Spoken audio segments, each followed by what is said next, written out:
Ang mabuting balita ng Panginoon, ayon kay San Marcos.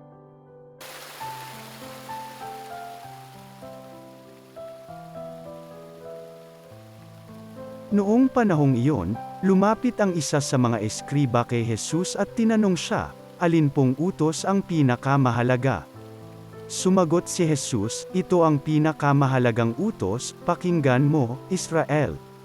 Ang Panginoon na ating Diyos siya lamang ang Panginoon. Ibigin mo ang Panginoon mong Diyos ng buong puso, ng buong kaluluwa, ng buong pag-iisip, at ng buong lakas.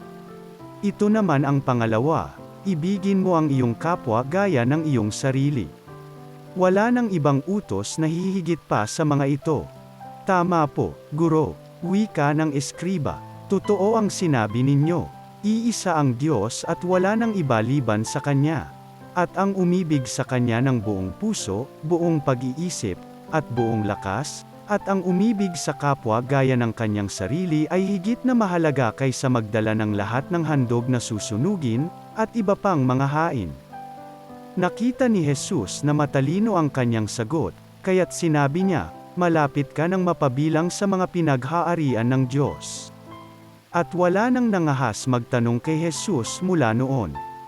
Ang mabuting balita ng Panginoon.